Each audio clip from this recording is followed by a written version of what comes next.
안녕하세요, 여러분. This is Song name Opa Waldo.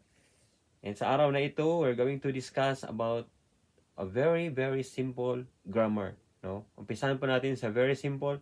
When we learn Korean, so kailangan mag-umpisa po tayo sa pinaka-simpleng grammar din. And so on, hanggang sa pahirap ng pahirap, dyan tayo gagaling. Okay? So, dahil nga, sulan ngayon sa South Korea or bakasyon namin ngayon sa South Korea dahil nga holidays, no? Apat na araw na holidays. So ito yung perfect time na kahit paano makatulong din ako sa inyo sa mga baguhan pa lamang na nag-aaral ng Korean. So this is perfect for you. Okay? So, here we go. We're going to discuss about the iyeyo and yeyo form. Okay? Ano po ba yung iyeyo at yeyo? Dapat nating malaman kung ano yung grammar na yun, o anong function, o kailan at paano natin gagamitin. So, kailangan nating malaman na when we say iyeyo at saka yeyo, it is used about talking about the names of people or things. So, maging tinatanong ka ng kasama mo sa trabaho kung anong pangalan mo, anong occupation mo sa Pinas, or anong kasalukuyan mong trabaho, or anong lugar ba ito, or anong bagay ba ito. So, pwede natin itong i-apply. Okay? The very basic. Okay?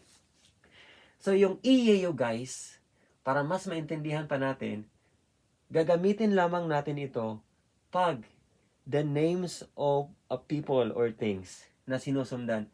Meaning, yung gagamitin natin na, or dapat nating tandaan, no? Yung iyeyo, susundan lamang niyan yung ending consonant letter. So, ano po yung ending consonant letter? So, like, halimbawa, no? Halimbawa, yung names of a person, nagtatapos ng letrang consonant, no? So, vowel, dalawa lang yan, vowel and consonant. So, magtatapos ng consonant, idugtong, i-attach natin si iyeyo. Okay? Para mas maintindihan, isulat ko po dito, ending consonant. Okay? Meaning, susundan niya yung nagtatapos ng consonant na letter. Okay? So, para mas maintindihan niyo, so, let's take a look this example. When I say imon, okay? Imon is example. Okay, example. So, irom. Ano po ba yung irom? Irom is a noun, meaning pangalan. No, irom, dahil po ang irom ay nagtatapos ng consonant na letrang M, kailangan nating idugtong si iyeyo. Okay? Dahil nadugtong na natin si iyeyo, so pagbasa niyan, didiretso na, no? Irom iyeyo. So, irom iyeyo, or irom iyeyo. Okay? So, irim iyeyo. So, irom iyeyo. So, yung sagot is Jason. No, Jason iyeyo. Meaning, pangalan niya is si Jason. No? Jason iyeyo.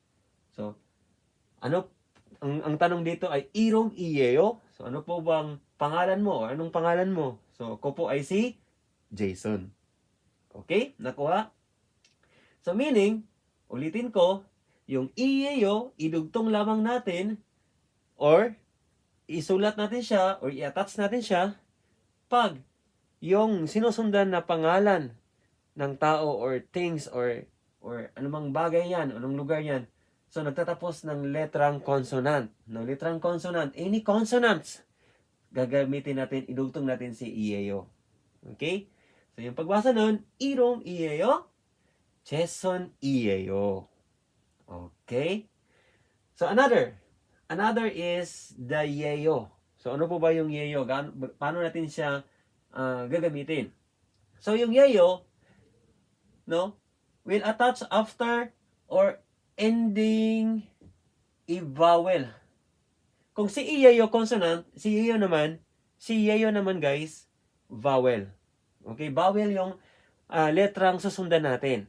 Okay? Take a look for this example. So, Angela Angela. Angela is pangalan ng isang babae, no? Angela. Angela Yeo. That's why Yeo yung dinugtong natin kasi nga si Angela ay nagtatapos ng letrang A. At sa letrang A ay isang parte or isang vowel. Okay? So that's why Angela Yeo. Okay? Nay, yes. Angela Yeo. Si Angela po ba ito?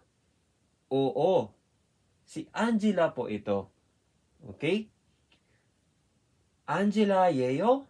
Nay, Angela Yeo. Okay? So, basta palagi niyong tandaan guys, yung Yeo at Yeo, gagamitin lang natin yan siya, no?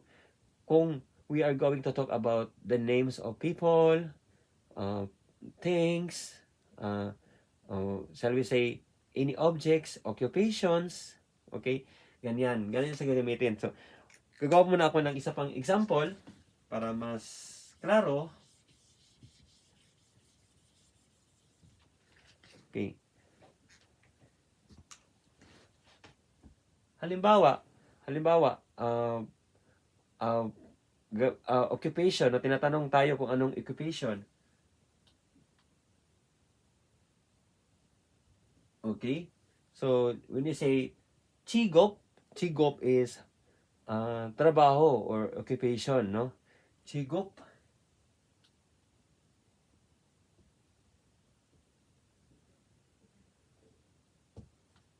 Okay.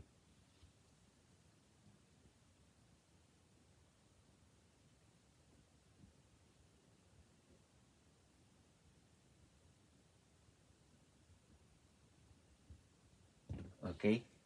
So, yan. Yan guys.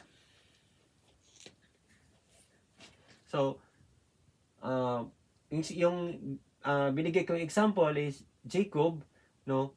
Chigop. Meaning, chigop. Okay? Chigop. Chigop boyayo. Chigop moyayo. Or letter M, or it sounds like letter B, a silent letter B, can be. Okay? So, chigop. Chigop boyayo. Chigop boyayo. So, yung yeyo, sinundan niya yung vowel na wo. Okay? The letter vowel na wo, M, wo. No? Yung wo is a vowel, that's why yeyo ang ginamit. Okay? So, hindi po dito yung susunod natin. Kung ano po yung pinakamalapit niya, no? Kasi ito, yung yeyo at yeyo, nasa dulo siya makikita. No? Almost sa pinaka-dulo natin siya makikita. Okay? So, pag very simple lang yung ginagawa nating tanong or ginagawa nating sentence, sa dulo natin makikita. As always. So, chigop boyayo. So, yung sagot is, wesawon iyeyo. Wesawon. Wesawon. So, meaning, is a company staff.